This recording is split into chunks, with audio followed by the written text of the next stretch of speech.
اعوذ باللہ من الشیطان الرجیم بسم اللہ الرحمن الرحیم وما تلک بیمینک یا موسیٰ قال ہی عصای اتوکأ علیہا واہش بہا علی غنمی ولی فیہا مآرب اخری قال القیہا یا موسیٰ فالقاها فاذا ہی حیۃ تسعی قال خذها ولا تخف سنعیدها سیرتها الاولی۔ سورہ طٰہٰ آیات 17 سے 21۔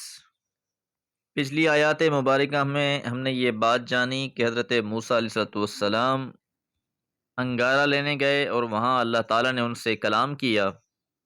اسی کلام کا تسلسل ہے یہ اگلی آیات بھی۔ اب اللہ تعالیٰ ایک سوال کرتے ہیں موسیٰ علیہ السلام سے، وما تلکا، وہ کیا ہے، بے یمین کا، تمہارے دائیں ہاتھ میں، یا موسیٰ، اے موسیٰ۔ یہ تلکا مؤنث چیز کی طرف اشارہ کرنے کے لیے اس میں اشارہ للبعید ہی ہے۔ ذالکا مذکر کے لیے استعمال ہوتا ہے، جس طرح ذالک الکتاب، تو یاد رہے کتاب عربی میں مذکر ہے، اور تلکا مؤنث کے لیے استعمال ہوتا ہے۔ اب آگے عصا کا تذکرہ آ رہا ہے، وہ مؤنث ہے، اس وجہ سے تلکا کے ساتھ سوال کیا گیا ہے۔ تو اے موسیٰ تمہارے دائیں ہاتھ میں کیا ہے؟ قال، تو حضرت موسیٰ نے جواب میں فرمایا، ہی عصای، یہ میری لاٹھی ہے۔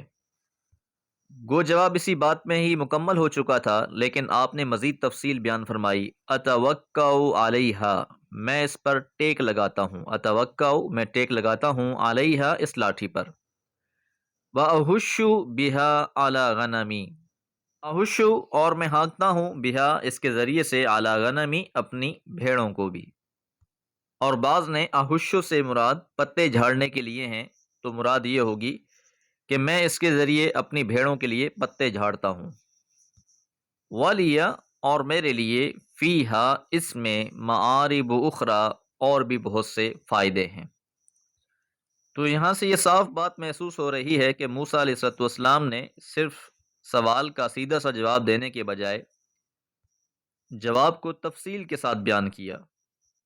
تو آپ کا جواب اس بات کو ظاہر کر رہا ہے کہ آپ کی چاہت تھی کہ اللہ کے ساتھ زیادہ سے زیادہ کلام کیا جائے۔ اب کیونکہ سوال ہی ایسا تھا کہ تمہارے دائیں ہاتھ میں کیا ہے، تو یقیناً اللہ تعالیٰ اس بات کو خوب جانتے ہیں کہ دائیں ہاتھ میں کیا ہے۔ اس سوال کا مقصد تحقیق ہے ہی نہیں، بلکہ اظہار التفات اور نوازش ہی کے لیے ہو سکتا ہے۔ اب اللہ تعالیٰ نے آپ کو کیوں متنبہ کیا اس کی طرف؟ جو کام تھے وہ تو اب آپ نے بیان کر دیے کہ میں اس لاٹھی سے، اپنی اس عصا سے یہ کام لیتا ہوں۔ اب اللہ تعالیٰ نے حکم دیا، قال فرمایا، القیہا ڈال دو اس کو، یا موسیٰ اے موسیٰ، فالقاہا پس آپ نے اسے ڈال دیا۔ جیسے ہی اللہ کا حکم ہوا آپ نے فوراً ہی لاٹھی کو ڈال دیا۔ فَإِذَا پس دفعتاً، ہی حیۃ یہ سانپ بن گئی، تسعی جو رینگنے لگا۔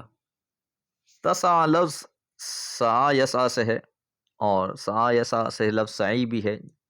تو یہ ایک معجزہ عطا ہو رہا تھا نبوت کے ساتھ ہی، کہ جیسے ہی آپ نے اس لاٹھی کو زمین پر ڈالا تو اللہ تعالیٰ کی قدرت کا کرشمہ انہوں نے دیکھا کہ وہ لاٹھی جنہیں زمین پر ڈالا گیا ہے، دفعتاً ایک دوڑتا ہوا سانپ بن گئی۔ اب لاٹھی کا ایک دم سے سانپ بن کے حرکت میں آ جانا، یہ منظر یقیناً ڈرا دینے والا ہی تھا۔ حضرت موسیٰ علیہ السلام بھی اس سے کچھ خوف زدہ ہوئے۔ اللہ تعالیٰ نے فرمایا، قال فرمایا، خذھا پکڑ لو اسے، ولا تخف اور نہ ڈرو، سنعیدھا سا عنقریب، نعیدھا ہم اسے لوٹا دیں گے، سیرتھا الاولی اس کی پہلی حالت میں۔ تو جیسے ہی آپ کچھ خوف زدہ ہوئے تو اللہ تعالیٰ نے آپ کو اطمینان دلایا کہ ڈرے نہیں، اس کو بے جھجک پکڑ لیں، تمہارے پکڑتے ہی اس کی حالت وہی پہلی سی ہو جائے گی، یہ دوبارہ سے پھر سے لاٹھی بن جائے گی۔ تو اس طریقے سے یہ آپ کو پہلا معجزہ عطا ہوا آپ کی نبوت کے ساتھ ہی، کہ آپ اس لاٹھی کو جیسے ہی زمین پر ڈالتے تو وہ ایک سانپ بن جاتا اور حرکت میں آ جاتا، اور جیسے ہی اس سانپ کو آپ دوبارہ ہاتھ میں لیتے تو وہی عصا آپ کا بن جاتا۔ اور یہی وہ عظیم معجزہ تھا جس کے ذریعے سے مصر کے بہت بڑے بڑے جادوگروں کو شکست دی گئی تھی۔ دعا ہے اللہ تعالی ہم پر بھی اپنا خاص فضل فرمائے۔ وما علیہ الا البلاغ۔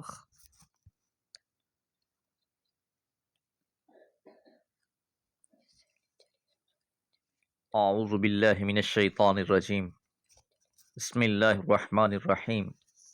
واضمم يدك إلى جناحك تخرج بيضاء من غير سوء آية أخرى لنريك من آياتنا الكبرى اذهب إلى فرعون إنه طغى قال رب اشرح لي صدري ويسر لي أمري واحلل عقدة من لساني يفقه قولي۔ سورہ طٰہٰ آیات 22 سے 28۔ پچھلی آیات میں ہم نے حضرت موسیٰ علیہ السلام کے پہلے معجزے عصا سے سانپ بن جانے کے بارے میں جانا۔ اب یہاں سے ایک اور معجزے کے بارے میں بتایا جا رہا ہے۔ وَضْمُمْ اور سکیڑ لو، یدا کا اپنے ہاتھ کو، اِلیٰ جناحی کا اپنی بغل میں، تخرج نکلے گا، بیضاء سفید، من غیر سوء بغیر کسی مرض کے، بغیر کسی خرابی کے۔ یہ حضرت موسیٰ علیہ السلام کا دوسرا معجزہ تھا کہ آپ ہاتھ کو بغل میں ڈال کر باہر نکالتے تو وہ روشن ہو جاتا، چمکتا، اور جب یہ آپ کا ہاتھ سفید ہو جاتا، چمکدار ہو جاتا، تو اس میں کوئی عیب بھی نہ ہوتا تھا۔ اس لیے فرمایا من غیر سوء، بغیر کسی عیب کے، بغیر کسی خرابی کے۔ آیتن اخری، یہ دوسری نشانی ہے۔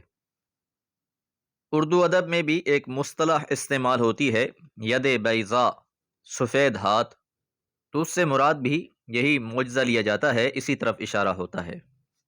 ساتھ ہی اللہ تعالیٰ نے مقصد بیان فرما دیا، لِنُورِیَکَ، تاکہ دکھائیں ہم تجھ کو، من آیاتنا، اپنی نشانیوں میں سے، الکبریٰ، بڑی بڑی۔ یہاں یہ بات سمجھ لیجئے کہ عام طور پر ہوتا یہ ہے کہ انبیاء علیہم السلام اپنی قوم کو دعوت دیتے ہیں، قوم معجزوں کے تقاضے کرتی ہیں، اور پھر اس تقاضے میں کوئی نہ کوئی معجزہ پیغمبر وقت کو عطا کیا جاتا ہے۔ لیکن حضرت موسیٰ علیہ السلام کا معاملہ یکسر مختلف ہے کہ آپ کو نبوت عطا ہو رہی ہے، اور نبوت کے ساتھ ہی آپ کو معجزے بھی دیے جا رہے ہیں۔ اور اس کی خاص وجہ یہ ہے کہ حضرت موسیٰ علیہ السلام ایک سرکش اور جابر حکمران کی طرف رسول بنا کر بھیجے جا رہے تھے، جو شخصی اور قومی اعتبار سے حضرت موسیٰ علیہ السلام کا جانی دشمن تھا۔ حضرت موسیٰ علیہ السلام کے مدین جانے سے پہلے بھی وہ لوگ آپ کے قتل کا منصوبہ بنا چکے تھے۔ تو اب ایسے منتقم اور جابر قسم کے بادشاہ کی طرف پیغام لے کر جانا ہے، تو اللہ تعالیٰ نے آپ کو معجزے پہلے ہی عطا فرما دیے تاکہ آپ کو اپنی دعوت میں آسانی پیش آئے۔ نبوت اور معجزے ملنے کے بعد اگلی ہدایت آپ کو یہ ہے، اذهب، جاؤ، الی فرعون، فرعون کی طرف، انہ طغی، بلا شبہ وہ سرکش ہو گیا ہے۔ تو یہ پہلی مہم ہے جس پر حضرت موسیٰ علیہ السلام کو مامور کیا گیا ہے۔ حکم ہوا کہ فرعون کے پاس جاؤ، وہ بہت سرکش ہو گیا ہے۔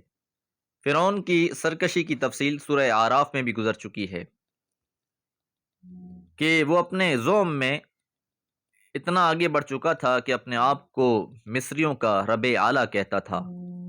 انا ربکم الاعلی، سورہ نازیات میں بھی اس کی تفصیل بیان فرمائی گئی۔ اور مصری بھی فرعون کو اپنے سب سے بڑے دیوتا سورج کا مظہر سمجھا کرتے تھے۔ اس کے اسٹیچو اور بت سارے مصر میں پوجے جاتے تھے۔ تو اس لحاظ سے جو ذمہ داری تھی بہت بڑی تھی۔ حضرت موسیٰ علیہ السلام نے اللہ سے دعا کی، قال، آپ نے کہا، رب اشرح لی، ربی، اے میرے رب، اشرح لی، کھول دے میرے لیے، صدری، میرے سینے کو، کہ اے میرے رب میرے سینے کو کھول دے، ویسر لی امری، اور آسان کر دے میرے اس معاملے کو، اس کام کو۔ تو یہ جو مجھے مہم دی جا رہی ہے، اے میرے رب اس کو بھی میرے لیے آسان کر دے، میرے سینے کو بھی کھول دے، وحلل اور کھول دے عقدتن گرہ کو من لسانی جو میری زبان میں ہے۔ اب اتنی بڑی مہم کے لیے سب سے پہلے شرح صدر حاصل ہونا یہ بہت اہم ہوتا ہے، تو اس لیے آپ نے اپنی دعا کا آغاز اسی بات سے کیا کہ یا اللہ میرے سینے کو اس کام کے لیے کھول دے، کیونکہ جب کسی بھی کام میں انسان کو شرح صدر حاصل ہو جاتی ہے تو انسان بڑے سے بڑے کام کے لیے بڑی سے بڑی قربانی دینے کے لیے بھی تیار رہتا ہے۔ ساتھ اللہ تعالیٰ سے یہ بھی طلب کیا کہ اے مالک میرے اس کام کو میرے لیے آسان فرما دے اور میری زبان میں جو لکنت ہے اسے تو دور فرما دے۔ تو یہ جب تینوں معاملات ہو جائیں گے یفقہوا قولی، تو وہ سمجھیں گے میری بات کو، تاکہ وہ میری بات کو سمجھ سکیں، اس کے لیے اے مالک میں تجھ سے ان باتوں کا سوال کر رہا ہوں۔ زبان کا عقدہ کھلنے سے ہی قوت اظہار و بیاں عطا ہوتی ہے، کیونکہ دعوت کے میدان میں جو انسان جتنا فصیح ہے، جتنا بلیغ ہے، جو اپنی بات جتنی آسانی سے لوگوں تک پہنچا سکتا ہے، سمجھا سکتا ہے، تو دائی کا انداز جتنا ہی دل نواز ہوگا اتنا ہی اس کی دعوت پر اثر ہوگی۔ دعا ہے اللہ تعالی ہمارے معاملات کو بھی آسان فرما دے اور ہم سے بھی اپنے دین کی خدمت لے۔ وما علیہ الا البلاغ۔